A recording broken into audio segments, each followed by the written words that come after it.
So let's now consider a practical example that will help us kind of understand or better understand how the mind energy concept applies to the person on the practical level.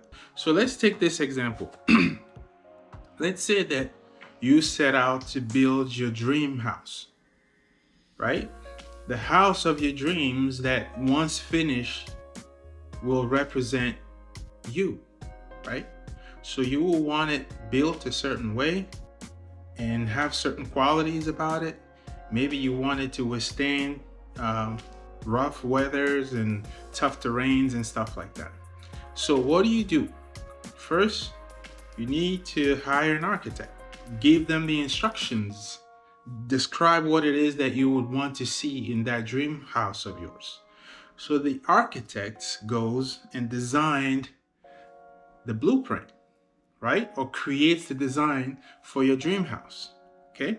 In order for that project to come to fruition, you're going to need a contractor that will take that design and actually turn it into a tangible or physical house that someone can live in. The architects and the contractor have to be in constant communication in order for the project to go in the right direction. Now that the contractor has the blueprint and the design from the architect, it's the contractor's job now to go out and find the right kind of labor and the material necessary to complete the project. They might go and hire some labor. They might go and get some material. They may go out and find the right engineers to dig up the foundation to make it right. Okay. In the end, you come to check on the project and you're either happy with the result or you're not, right?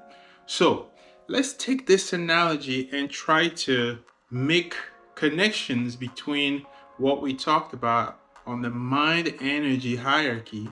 The architects, the one who designed the house in the first place, is the higher self. The architect came up with the design. Now, the architect does not get involved in the day-to-day. He came up with the design and provided the design. The contractor in this scenario is the inner self, which is part of the ego. That inner self is in charge of communicating with the architect and communicating with the subcontractors or the manual labor to make sure the job is being done properly.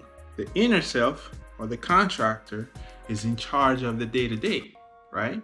And now you have the labor, the people coming in day-to-day doing what needs to be done for the property for the project to be completed. That part of it we can call the personality, right? So if you come and check on, if you decide to come out and check on the project, you will see people on the roof, you will see carpenters doing their jobs, you will see plumbers doing what they're supposed to, right? So these will be different aspects of the personality. The ego is the house, the way it looks today, right? So if the contractor manages to communicate the right way with the architect, which is the higher self, that contractor will be able to manage the project properly so that everyone involved do what they're supposed to.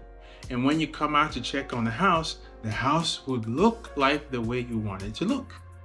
But if that communication is not happening and there's no synergy between the elements involved in that project, so let's say the contractor goes, gets the design, but then on the job site is doing something completely different than what is shown on the design. When you come and check on your house, you see that the house does not look anything like you thought it would, right?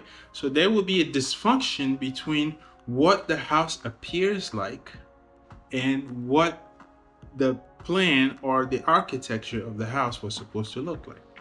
That in general is how we can summarize that mind energy correlation, that synergy that needs to happen, where you take the design aspect of the person And you have the energy aspect of the person that's supposed to work in harmony in order for that ego, the person, you, end up looking, feeling, living like the way you're supposed to by design.